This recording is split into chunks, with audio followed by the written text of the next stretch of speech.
Sira, salatu wassalamu ala rasulillah wa ala alihi wa sahbihi wa man wala. المقصود بالحج والعمرة صحيح. نعم. 145 we're going to pray. We're going to pray 145. So we'll stop before that for Q&A, inshallah. Okay, inshallah. 145. 145. So, bismillah. The first part was just an introduction that we tried to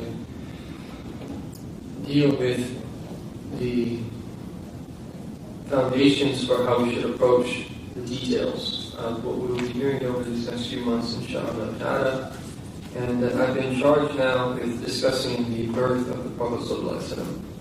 And if I can pose a question, that when is the beginning of the Sira? If someone would ask you that when did the Sira of the Prophet sallallahu alaihi wasallam begin? What would you all say? Someone ask you. Huh? MashaAllah.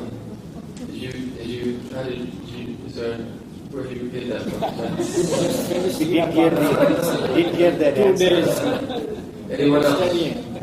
Well, I want to be honest, even if you think it begins after what our sister said, the dua of Sayyidina Ibrahim, رَبَّنَا وَبَعَثْتِهِمْ. Anyone else? What would you all think? Before Adam was created. I mean, when he was... So even before Adam was created? No, between when he was...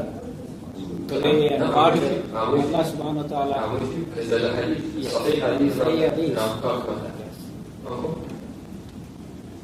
I think Sirat Rasul sallallahu alaihi wasallam started after his message started, and people started reading about him before and what he was.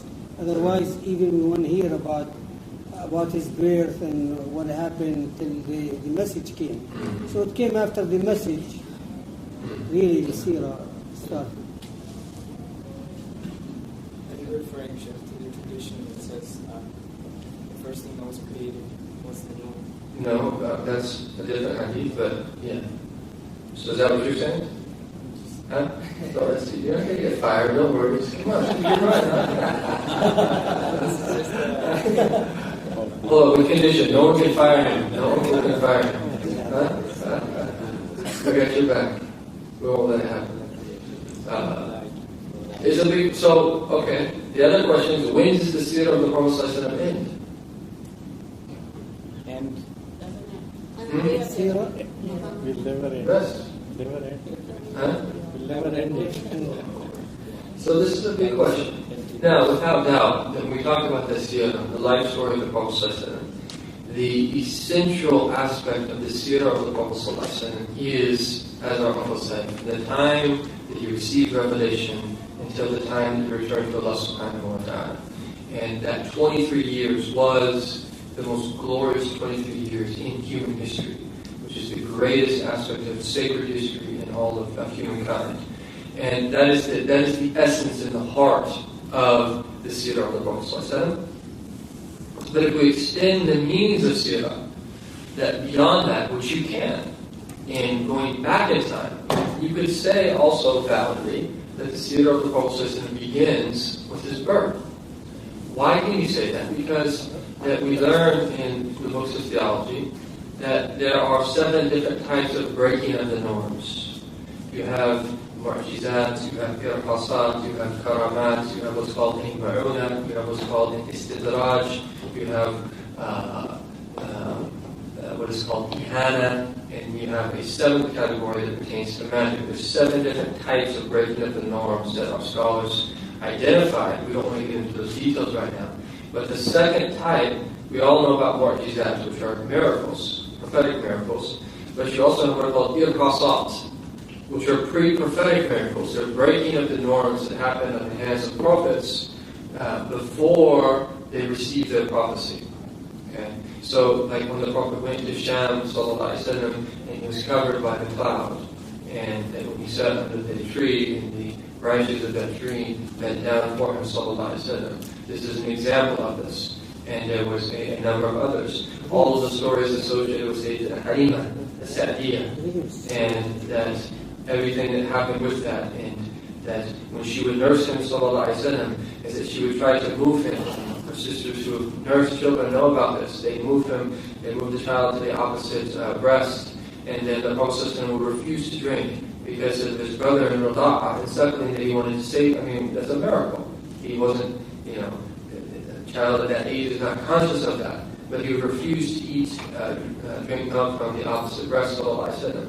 That the donkey of Halima and all the stories related to the grazing of her sheep, and all of those wonderful stories are also irhasat, indications that these are pre-prophetic miracles. And then everything that happened with his birth, which we're going to get into, is that you could say in a sense validly that the Sira of the Prophet begins with that. And you could also say validly, though, that the Sira of the Prophet begins before that. That you could say that the Sira begins with the ancestors of our Prophet ﷺ, and that our Prophet that mentioned his lineage, and that we know that all the prophets were from noble lineage, and the Prophet recounted his lineage back to Adnan, from his father Abdullah all the way back to Adnan, and then he would say Kadab ibn Sabun, the genealogists have lied, and then we know from Adnan he sends back to Ishmael, and he sends back to Sayyidina Ibrahim, so that his ancestors knew themselves, that Ibn Abbas radiallahu anhu said about the word of Allah Ta'ala, وَتَقَلُّبَكَ فِي السَّاجِدِينَ, you're moving about in the loins of the sajideen, loins here in brackets, is that he said about this verse, and Ibn Abbas was known radiallahu anhu for being someone who was very adept at understanding the meanings of the Quran. One time when Sayyidina Umar, he had a Majlis Shura, that he had a gathering or consultation that he would attend, or the shuyukh of Badr, the elderly who fought in the Battle of Badr, they would attend, and at one time he brought Ibn Abbas, who was still young, because when the Prophet passed, Ibn Abbas was a teenager, and that he brought Ibn Abbas, and that some of the elders were like, I shouldn't say it like that, but they were wondering why he brought Ibn Abbas, who was so young. And that Sayyidina Umar realized this. And so he asked Ibn Abbas, and Sayyidina Umar used to do these type of things. Sayyidina Umar was incredibly intelligent. That he would do these type of things. Just as one time in the mosque of the Prophet ﷺ, Hassan ibn Thabit, after the Prophet passed, was reciting poetry. Now think about that. What if you all came to the mosque at Dhuhr time, and Sa'd Umar is up at the minbar. Right, we won't pick on Sa'd. Right, someone else that Sa'd Umar brought. No, we won't do that. Anyway, someone's here reciting poetry right in the mosque. Right, they're actually standing on a pulpit and they're reciting poetry, and 20 people gathered around and they're reciting poetry. What would be our response? Wow, that's something strange. I've never seen that before. In the time of the Prophet, after the time of the Prophet, that they came into the mosque and Hassan ibn Thabit was reciting poetry and people were listening. And then Sayyidina Umar came in, and he noticed that some people were bothered by that. And he said, shi'run fi masjid Rasulillah. And he said, is someone reciting poetry in the mosque of the Prophet, of the Messenger of Allah? And that Hassan ibn Thabit looked at Umar and said, I recited poetry in the mosque of the Prophet in front of someone that is better than you are, the Messenger of Allah. And then Sayyidina Umar that looked at Abu Hurairah, and he said, is this true? And then Abu Hurairah confirmed it. What the scholars say about this, Sayyidina Umar didn't know that? Of course he knew that. Right? His making it a deal like, shi'run fi masjid Rasulillah, this was his way of dealing with those that thought that you shouldn't be doing this. Is that he wanted to, in a sense, create that scene so then it would be confirmed for those who thought that this was something that you shouldn't be doing. He used to do this all the time. And there's a number of other examples of that. In the whole story of the Black Stone, with Sayyidina Ali ibn Abi Talib and so forth, about that it being a rock that doesn't harm or doesn't benefit. He knew that, but he did that to convey a meaning, So that, sorry, I was reading, I lost track. Why did I mention that? Ibn Abbas. So he comes into the Majlis of Shura, and he says, "Yeah, Ibn Abbas, what do you say about the verse, the surah, Surah An-Nasr, إِذَا جَاءَ نَصْرُ اللَّهِ وَالْفَتْحِ?" That he asked the Shaykh of Badr first. And then that they all gave the outward tafsir. And when he asked Ibn Abbas said that يَدُلُّ عَلَى قُرْبِ أَجْلِ النَّبِيِّ صلى الله عليه وسلم. It indicates that the Prophet صلى الله عليه وسلم was going to pass soon. And that Sayyidina Umar was indicating that he had a knowledge that other people did not. And I forgot why I was mentioning sort of Ibn Abbas. You'll have to forgive me. That it reaches a point where you just kind of like, your thoughts come and it's hard to describe, but put him, he was too young, but still. Hey, but why was I mentioning that? So تفسير الآية وتقلبك في الساجدين. Thank you. So Ibn Abbas says about this verse, he says that this was a proof that all of the Prophet's ancestors were monotheists. That's Ibn Abbas' tafsir. And because taqallub can have an outward meaning, you're moving about, but also he understood it inwardly, is that your taqallub wa taqallubuka fis sajidin, you're moving about from the loins to the loins to the loins, the description of which those people are sajidin, right? That they prostrate, meaning that they are monotheists. So that was the understanding of the lineage of the Prophet. And there are narrations to indicate that. And there's a scholarly discussion because then how do you reconcile Ibrahim's father, salam. That's a whole story in itself. But the lineage of the Prophet is important because it's a sign of his greatness. And it's a sign of his istifa and of his divine selection. And that the whole concept of istifa, which is one of the virtues of the Prophet ﷺ, and by extension, a virtue that pertains to his ummah. And that when we talk about virtue in this sense, is that when we normally think of virtue, we think of like a character trait in someone that is virtuous, that they have noble character, whatever it might be. But also that the idea of virtue could refer to various other qualities of things. So you can talk about the virtues of a masjid, for instance. And so that you can talk about the virtues of the Prophet ﷺ, especially at this stage of his lineage, of his names, of his birth, and of the pre-prophetic period, is that they are virtues, but it's a slightly different way of looking at it than what will be spoken about in more detail. The virtues of like compassion and humility and so forth and so on. But this is a part of the story, is that the lineage of the Prophet ﷺ, and that there are a number of stories that are there. If you read some of the larger Sira, the likes of Imam Shami, that Subul al-Huda wa Rashad, and the likes of that Imam al-Halabi, that Sira al-Halabiyah, that they'll go into detail about the ancestors of the prophets and the great traits of his ancestors and who they were, and that Sayyidina Abdullah, his father Abdullah, his father Abdul Muttalib, and that they'll even mention stories of like his grandfather Ilyas, and they say that you could hear the talbiyah of the Prophet and come out of his loins, and stories of an amazing, wondrous type nature. But it's important because that our Prophet told us, sallallahu alaihi wasallam, in a hadith, is that he was born through unions of marriage, and that they were never that as subject to illicit relations. And so every single one of his parents and relationships back to the Prophet Adam alayhi salatu that they were from unions of marriage. And this is indicated in when Allah Ta'ala says, لَقَدْ جَاءَكُمْ رَسُولٌ مِنْ أَنفُسِكُمْ. Indeed, there has come to you a messenger from your own selves. And some of the commentators say about this, is that he came from that pure loins back to Adam alayhi salatu wasalam. Now, that doesn't mean that someone who's born as an illegitimate child can't attain the pinnacles closest to Allah subhanahu wa ta'ala. Absolutely. Someone that grows up in the absolute worst of conditions, that was born into illegitimate relationships, born with no opportunities, and born having parents that open up the doors of facade to them from the time that they're young, that person can attain the pinnacle of gnosis and marriage of Allah subhanahu wa ta'ala. And nothing is preventing anyone from attaining that except our own selves.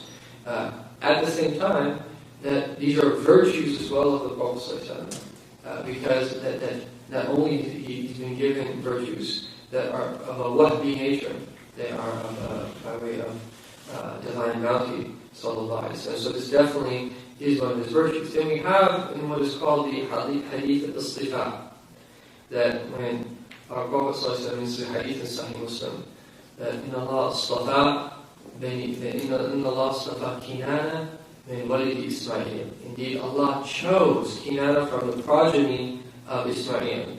وَاصْطَفَى قُرَيْشْ مِنْ وَلْدِ كِنَانَةَ. He chose Quraysh from the progeny of Kinana. وَاصْطَفَى هَاشِمْ مِنْ وَلْدِ قُرَيْشْ. He chose Hashim from the Quraysh. وَاصْطَفَانِي مِنْ بَنِي Hashim. He chose me from Bani Hashim. And that in another narration that we have references to, the Arabs in general, and then the Sayyidina Ismail. So that there is definitely that Allah subhanahu wa ta'ala, that He willed for the Prophet ﷺ to be an Arab. That is from the will of God. And it is part of the istifa. And this is one of the beautiful aspects of our deen, is simultaneously is that our Prophet was an Arab and a universal prophet at once. He was sent to everyone, sallallahu alaihi wasallam, but he was sent first to the Arabs. And one of the great aspects of our deen is, despite the nature of the Arabian Peninsula, which geographically is, al-Qura, the embryonic city of Mecca, is that if you take into consideration the main landmass, right, so that there was a unicontinent or a supercontinent, that really is what happened, is that the continents separated away. That if you put them back together, and if you look at where Mecca is, it pretty much is in the absolute center. Now, I'm not speaking that latitudinally, right, because Mecca is north of the equator. The equator is not down, it's further south in like Eritrea. Right? But if you look at the landmass, it is, very much in the center of Umm. But that it wasn't a cosmopolitan, worldly place. The Arabian Peninsula, no one cared about it. They were pretty much savages in pre-Islamic times, and they were barbarians. No one really cared about the Arabs, and all they wanted was their frankincense and myrrh that they could then use to burn in their temples and their churches. But it wasn't a geographically significant place. But this is one of the great beauties, is that Allah subhanahu wa ta'ala does what He wants, how He wants to do it.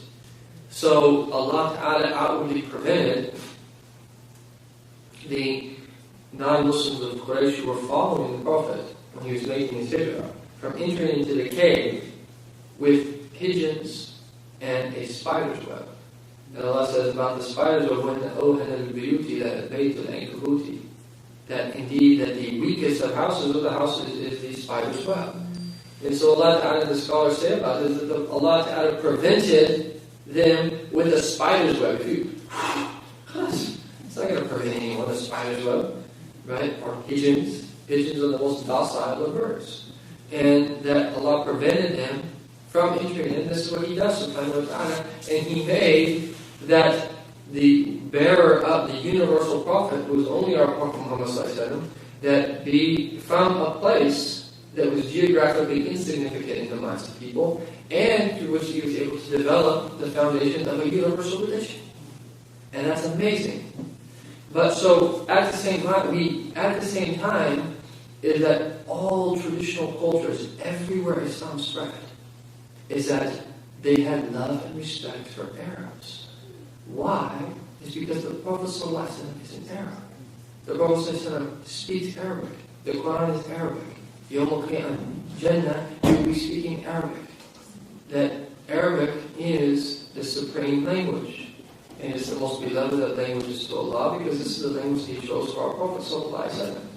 And in and of itself, we could go on and on about the geographic miracles of the Arabian Peninsula, about the miracles of the Arabic language in and of itself, and how that pertains to the universality of our Prophet ﷺ and the preservation of the deen until the end of time. But what we're really getting at here is that one of the trials and tribulations of our time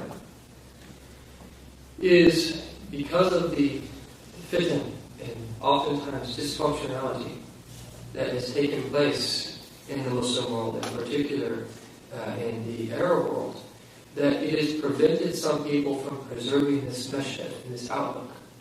Is that the reason why people always loved Arabs, that wherever Islam spread, is because the majority of the companions of the Prophet were Arab. That the majority of those who spread Islam in the early generations, they were Arab. And that still to this day, whether you go to Southeast Asia, when you go to the subcontinent, when you go to Sub-Saharan Africa, and East Africa, that you find that people love the Arabs naturally. And they have a natural respect for them. And this even comes into our communities, because this is the language of the Quran.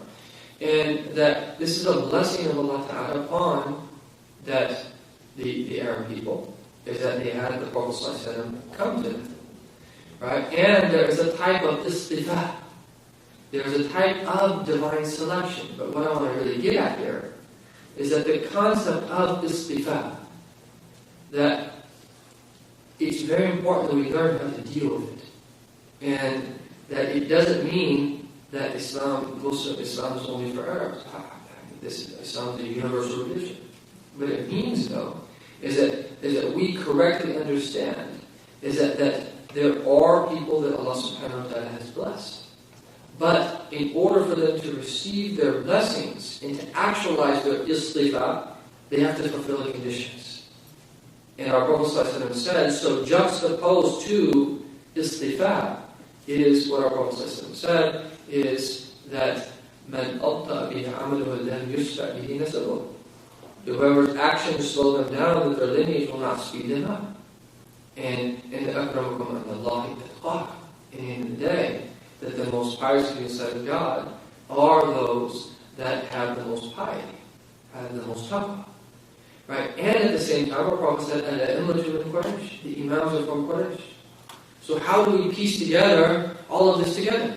How do we piece all of this together and have a balanced understanding? It relates to our whole concept of istifa, which is divine selection, which at a very deeper level, it relates to the adl and fadl of Allah, the justice and bounty of God.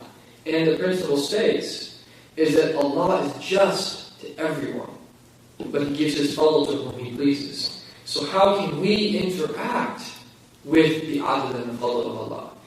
And first of all, we don't ask for God's justice, because if we get justice, we're finished. We're finished.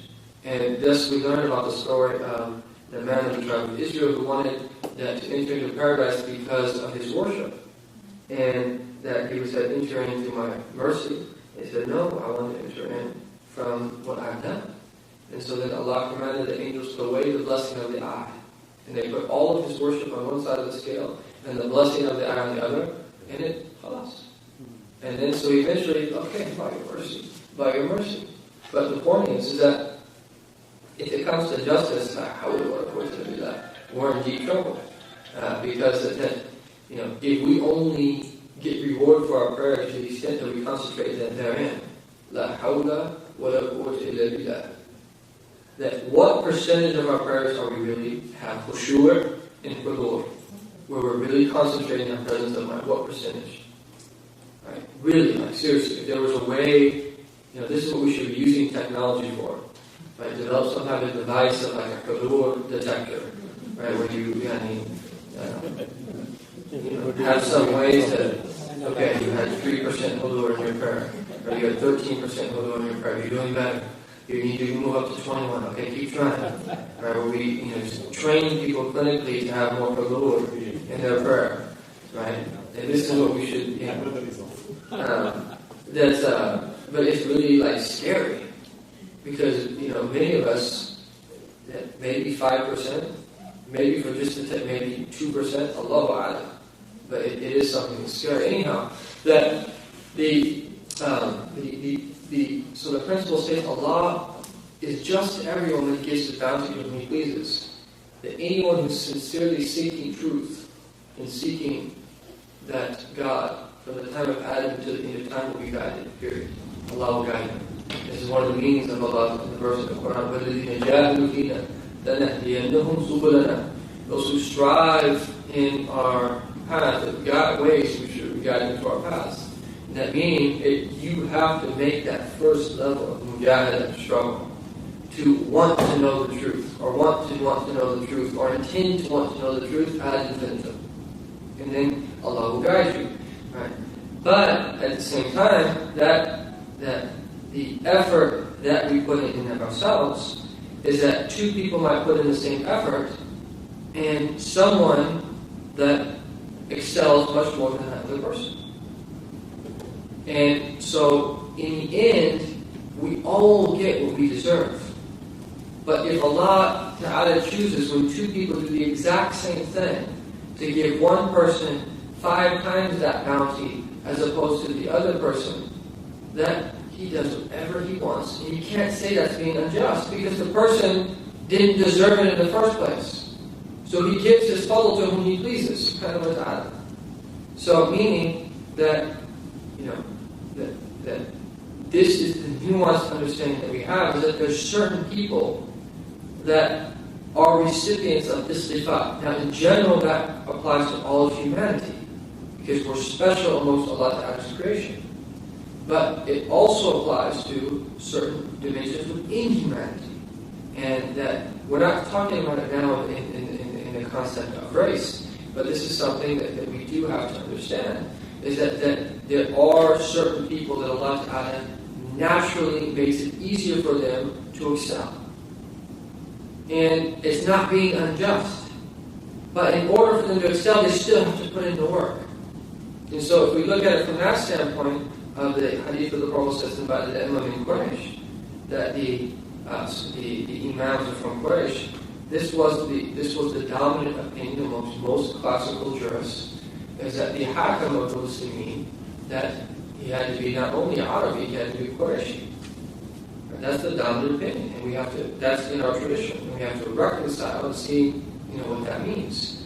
And that one of the ways of understanding it is that because of the istifa, if someone fulfills all of the preconditions, then they would have that ahliyah and that right to being the truth. But if they don't fulfill the conditions, they don't have that right.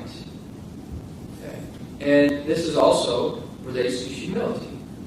In the end of the day, we have to teach ourselves to be humble, because that no matter what we can possibly attain, and we just said that someone from, of all of these outward considerations that might normally prevent someone from attaining true success, that they still might attain the humble success.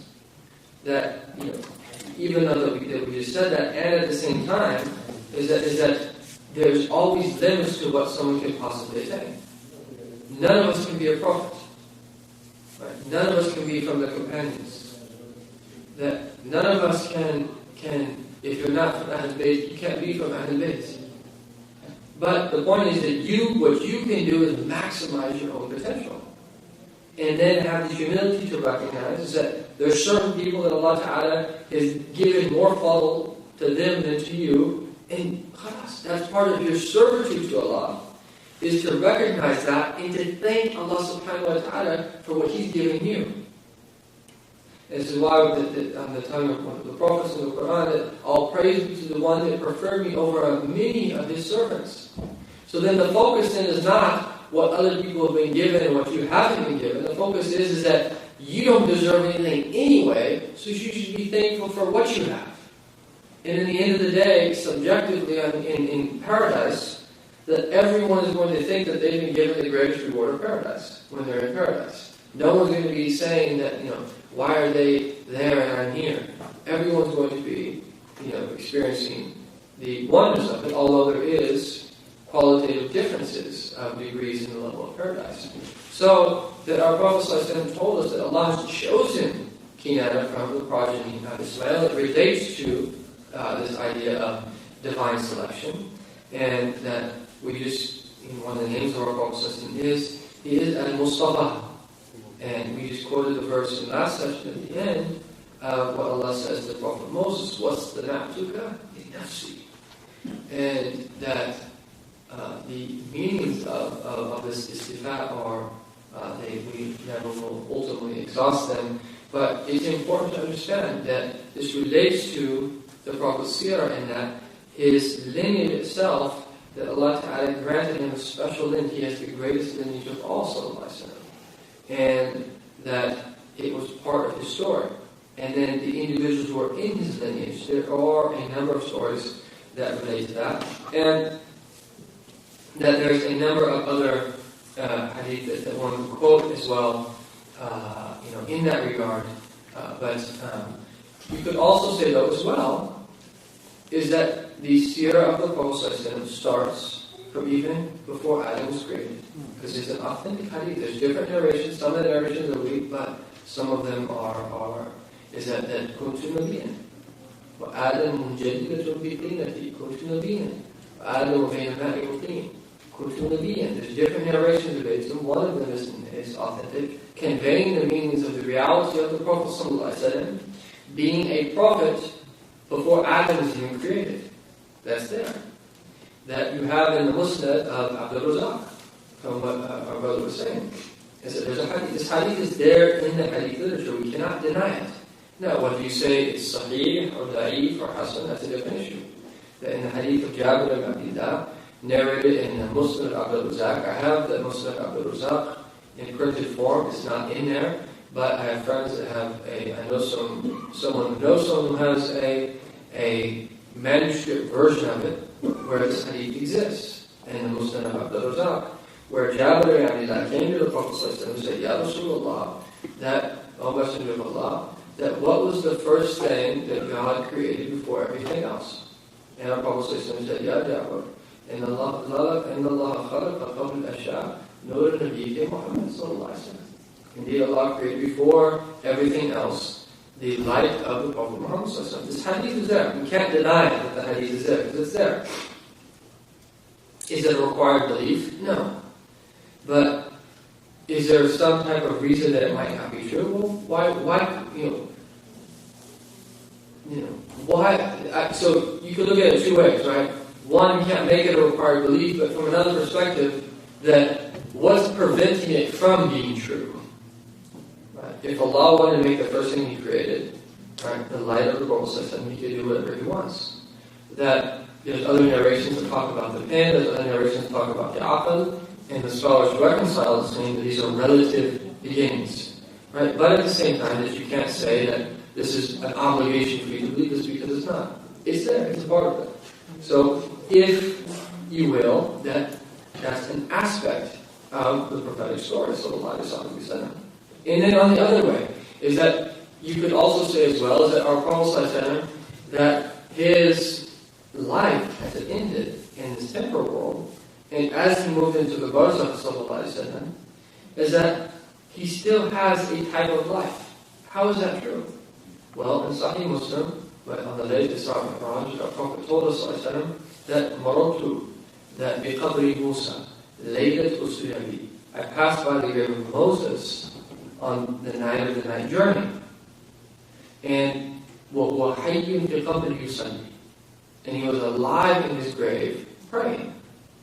So that's a hadith indicating that Moses was alive in his grave praying. So there's a type of life associated with the life of the barzakh. And if that's for Moses, that's going to be for the other prophets. And that would definitely be even more so for the Prophet Muhammad sallallahu alaihi wasallam. Another proof of that our Prophet said that my life is good for you, my death is good for you, your actions are shown to me. If I find good, I thank Allah. If I find other than that, I seek forgiveness for you. So the Prophet, he's telling us our actions are shown to him. And he said this in life before he returned to Allah. And so our actions are shown to him. There must be a type of life to have our actions shown to him. That our Prophet indicated as well, is that there is an angel at his grave, the angel who sends salams to him, that angel will convey the salams of that person to him. And how is he returning the salams if there's not a type of life? It's a hayat al-barzakhiyan. It's a life of the barzakh. It's different than this type of life, of course, but it's a type of life. And the meanings of harisun alaykum bil-mu'minina ra'ufur rahim, that's in the dunya, that's in the barzakh, that's Yawm al-Qiyamah, that will extend even into Jannah. that He is harisun alaykum, He is concerned for you. And with the believers, Ra'uf and Rahim, merciful and compassionate. So that in a sense, if you will, although the Sira primarily refers to the time of prophecy, that it is a type of life. And it will extend to Yom Qiyamah, because there is various interactions that we have with Him. It will extend ultimately into paradise, because it's not that we're going to enter the paradise and never see the prophets of them. Is that the whole reason is that the companions wanted murafaqa, they wanted to be with the Prophet in paradise, and because they realized by being with him in paradise was the main way for them to experience the greatest glory and joy of paradise. Because that was distributed through him. And it's from here that the scholars mention is the wisdom of the Prophet being named Abu Qasim. Is that he is Abu Qasim sallallahu alaihi wasallam. Yes, his oldest child was Qasim, and so outwardly he was named Abu Qasim because his oldest son was named Qasim. But from another perspective, the hadith is saying that إِنَّمَا أَنَا الْقَاسِمُ وَاللَّهُ الْمُعْتِي, that I am the one who distributes and Allah is the true giver. Now that hadith outwardly refers to the distribution of war food, and that it was a requirement that before anyone took anything that it be distributed first according to sacred law. But there's also other aspects of that. There's an inward meaning to that distribution as well that applies to this world and also applies to the next world.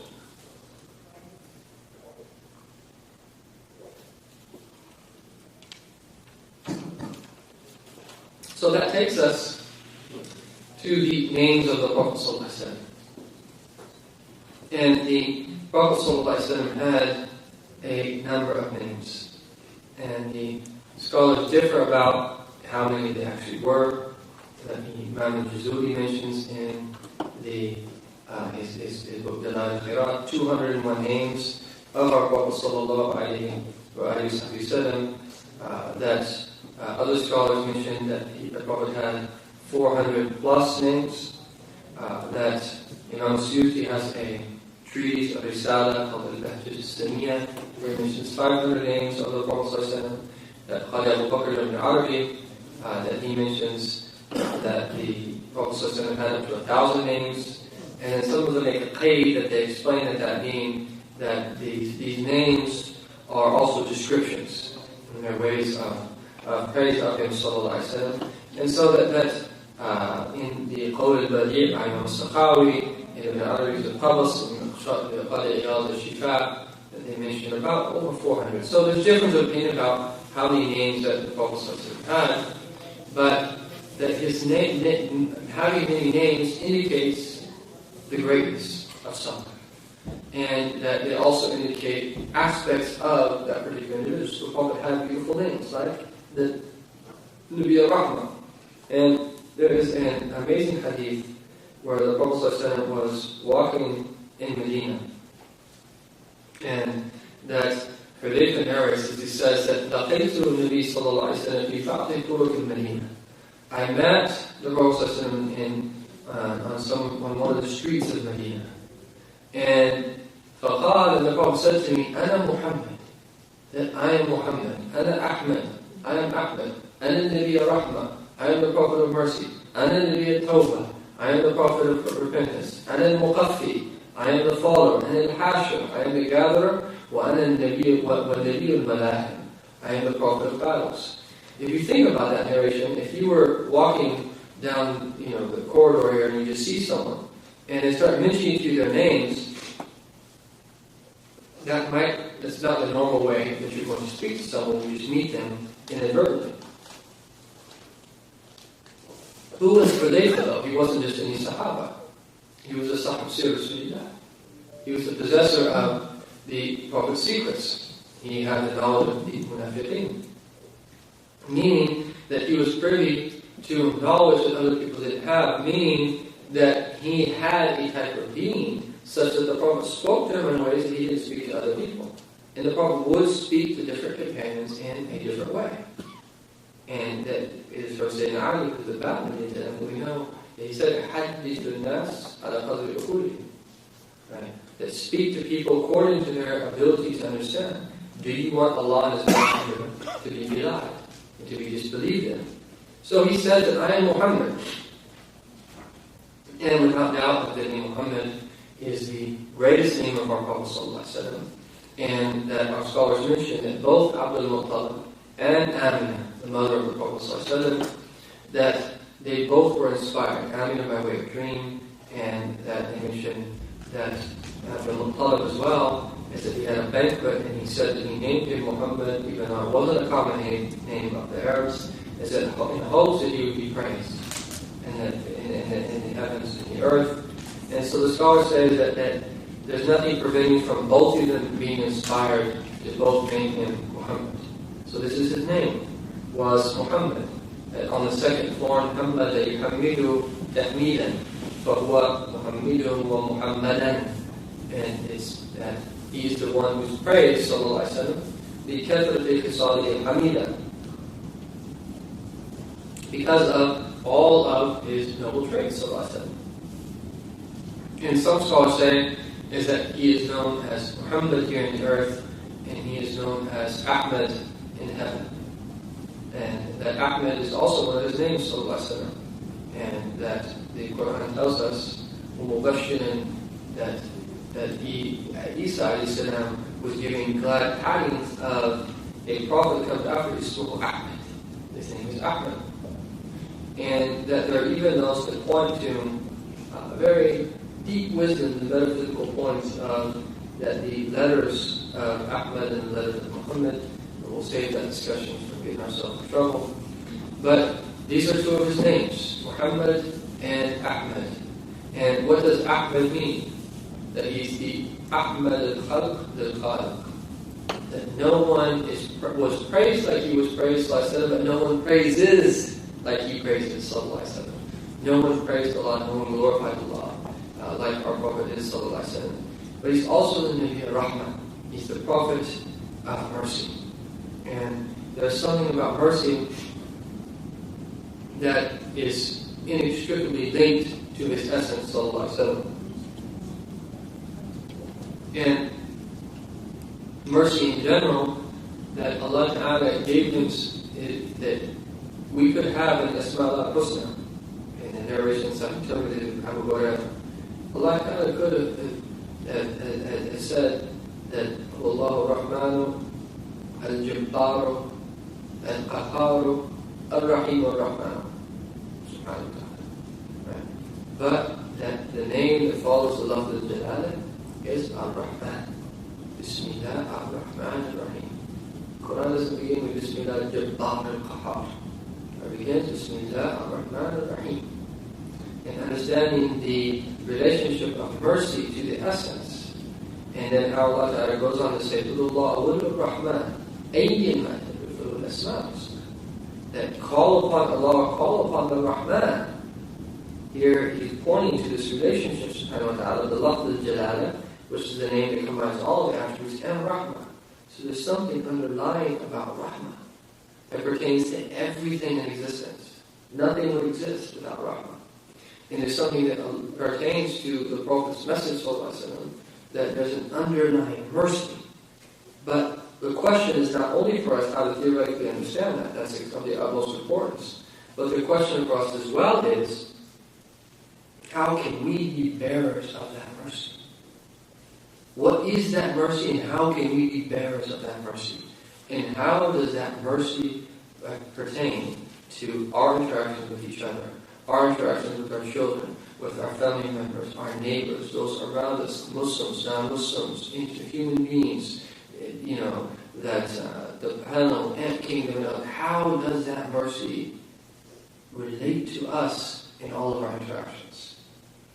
That why is it in Muslim communities has been turned around? That Allah Ta'ala tells us in the Quran, that we're supposed to be humble before believers and defend our honor and honorable in the face of a disbeliever. Now it's the opposite. People are really nice to non-Muslims, and they're stern with their brothers. What is that now? And switching it around. Right? Now, even that sternness, I'm not saying that we frown in the face of non-Muslims either, no. But what I am saying is that you're supposed to be especially gentle and merciful. And your sternness with the disbeliever is a protection for you to have some falsity of beliefs or practice seep into who you are as a believer. So to protect who you are. Yes, when you go out into public, whether you are in high school, whether you are in college, or whether you are a professional, you are in the work world, is that you have to be stern and that you're not going to budge. You have to be a person of principle. You have to be a person that you don't ever give up on what you believe in. Ever. Right? That's what that means. And that you protect yourself outwardly by having that stern nature. It doesn't mean that you don't smile, because you could still be a shiddat while you smile and do what you need to do, but you are a person of purpose. And you realize that you're either Yahya or you're Medu. You're either calling to something or you're being called to something.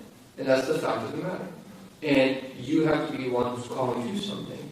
And that the greatest type of the difa is hujur.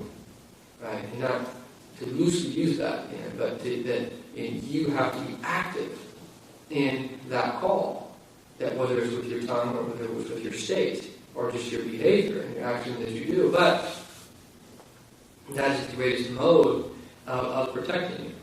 And so, but mercy in our communities, we're really lacking this. We need to have a mercy training camp. I'm serious. Where we just train people to have mercy. Train people to have mercy. Explain what mercy is and train people to have mercy. And our world is in need of mercy. This is one of the greatest civilizational contributions that we can make as believers, is to bring mercy, because there's such a lack of mercy and compassion in our world, and that we can see things in our globalized realities and see the conditions of people, and not at very least be concerned about it. And let alone to actually have deep thought about it and to actually do something about it. It's beyond me. Because mercy, without mercy in your heart becomes hard. Right? Mercy to your heart is like water to land. If you see dry, parched land, that's the state of the heart. Without mercy, is that your heart will be dry, parched, and it'll be hard. And that the result of that is that just as that you try to plant something in that parched land, it's not going to hold. You have to till it, and you have to rake it, you have to plow it, and then once it becomes soft and fertile, that's when the meanings will be able to be planted therein. So our Prophet has a number of names, sallallahu alayhi wa sallam. Those are some. The Prophet was referred to in the Quran as Rasul, as Messenger. He was referred to in the Quran as Nabi. He was referred to in the Quran as Ummi. And Nabi al-Ummi, the unlettered Prophet, which is part of the Kamal, or the perfection of our Prophet. Otherwise, that it wouldn't be used in one of the salawat that we have. We say, Allah sallallahu Muhammad and Nabi al-Ummi. If it wasn't a word of praise, why would we mention it in the salah of the salawat? Why is it kamal and perfection in the right of Sayyidina Muhammad? Because that if he was unlettered and he was an orphan, who taught him? Allah. So recognizing that he's ummi, you're recognizing that Allah subhanahu wa ta'ala was the one who taught him sallallahu alayhi wa sallam. So it's actually a word of praise. Whereas normally, that you don't praise someone for being ummi. It's a blunder to be unlettered and not be able to read or write. Okay? So he's ummi. He's also the shaheed. He is a witness. He's also a nadir. He's a warner. All of these are in the Quran. He's da'i ilallah. He is the caller to Allah. And that one beautiful thing that Martin Ling said, and you speak in the context of England. He said that you've brought these people your culture, you've brought them your clothes, you brought them your food. He said, but when are you going to bring them Muhammad sallallahu alaihi wasallam? when are we going to bring our people to the Prophet Muhammad sallallahu alaihi wasallam? That we brought them, people that have all types of professional skills, we brought them resources, we brought them a lot of different things. That when are we going to bring our Prophet sallallahu alaihi wasallam to our people here in the United States of America and wherever our people might be? This is a big question. When are we going to bring the Prophet? And how do we bring the Prophet? In the way that we embody his teachings and everything that we do, that this is really at the heart of the matter. And our Prophet was da'in ila Allah. He called to Allah. He helped the people of his time overcome the social ills of their society, the tribalism, the racism, the misogynism, all of the problems. He helped them overcome that, and he called them to Allah. Because all of these different isms, that they're preventatives, they're barriers, they're illusions, that in order for you to draw near to Allah and come to Allah, you have to overcome them. As long as you're trapped by these isms, that you're going to be very limited in what you're going to experience from the wonders of the knowledge of God. He also referred to him as a Sira, an illuminating lamp, as Ra'uf, gentle, Rahim, compassionate, Mudhakkir. He was a reminder, he was a mercy, he was a ni'mah, a blessing, and he was a guide, sallallahu alaihi wasallam. All of these are Quranic references to who our Prophet was, sallallahu alaihi wasallam, who he continues to be. So the names of the Prophet are also important. And then finally, in closing, that this takes us to the birth of the Prophet. And upon his birth, as was mentioned, that there were a number of miracles.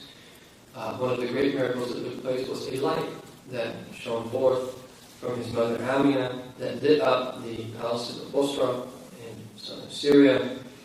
And that the birth in and of itself, that our Prophet was born in the Am al-Fil, the year of the elephant. And that there's a Quranic reference that Allah Ta'ala says in the Quran, أَلَمْ تَرَ كَيْفَ فَعَلَ رَبُّكَ بِأَصْحَابِ الْفِيلِ. Have you not seen what your Lord did with the people of the elephant? Is that this is an indication that the whole event of Abraham in the field in relation to the Kaaba, it was from his irhasat, his pre-prophetic miracles. Because Allah says in the Quran, he could have said, have you not seen what Allah did? He said, your Lord. Who is your?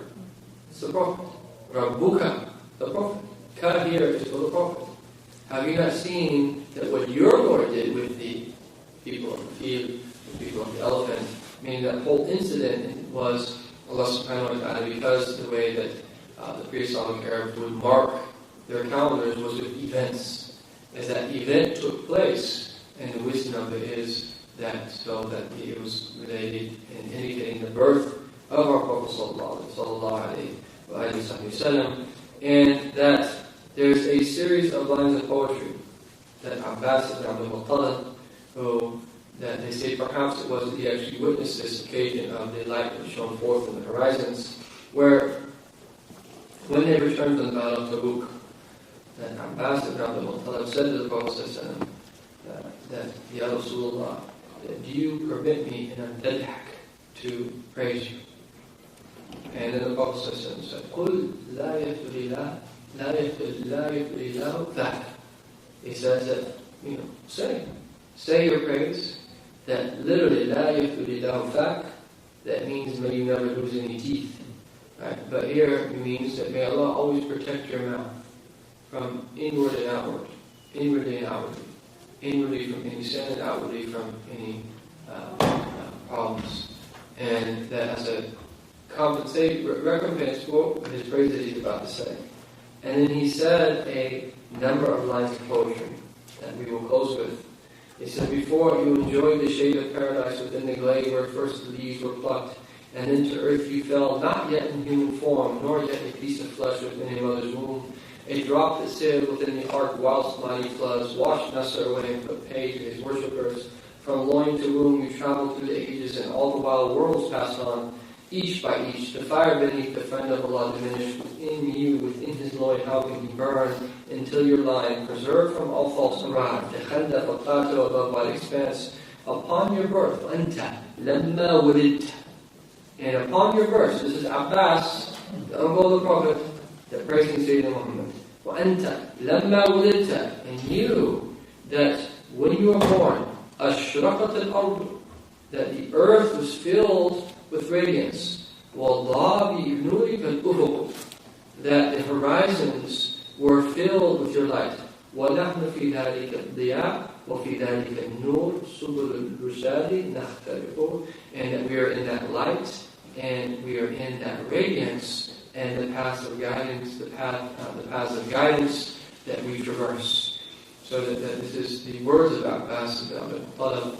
He's glorifying the birth of the Prophet ﷺ. He's recognizing is that physical act of light that Allah created when He was born ﷺ was indicative of who He would be in the light of His teachings and the importance of light in general, and that how that relates to the birth itself in everything that we're able to experience now, from the wonders and the beauties and joys of La ilaha illallah Rasulullah. That alhamdulillah, I have to say honestly from the bottom of my heart, that from the time that I converted on September 13th, 1996, until this day, is that every day is more and more and more beautiful. The more you learn, the more beautiful things become. The more that you experience, the more beautiful things become. That Islam is the greatest blessing of all that Allah subhanahu wa ta'ala has blessed us with, and it's our Prophet that brought us this great blessing and these meanings of istifa and divine selection and of greatness and of mercy and of light, that if we attach our hearts to them, then we will flower, inshallah ta'ala, we will blossom and we will bloom, that if our hearts can be pollinated with these meanings, inshallah ta'ala, and that may Allah ta'ala connect us and reconnect us to these meanings and to our Prophet sallallahu alaihi wasallam, and to give our deen its haqq inwardly and outwardly, and to live and die upon the realities of La ilaha illallah Rasulullah, where we always increase in knowledge and expand the horizons of our mind, by His blessing in our communities, and reward everyone who took part, inshallah, that for this meeting, for us to come together in this very sacred and comfortable environment. Everyone who took part in the building of this beautiful masjid, all the community members, and everyone on the board, and the uncles who helped, and everyone in the Qadi Institute department with Razjan and everything that they've done, Saad and Ibrahim and their whole team. And let's kind of reward all of them. And may we come together time and time again in doing, to come together for things that are of the utmost importance. And there may be a quality of the time that we spend together, inshallah ta'ala, that only Allah subhanahu wa ta'ala knows its greatness, the fruits of which we experience in this world, and then ultimately in Yawm al-Qiyamah, and in the highest levels of paradise. وصلى الله على سيدنا محمد وعلى آله وسلم والحمد لله.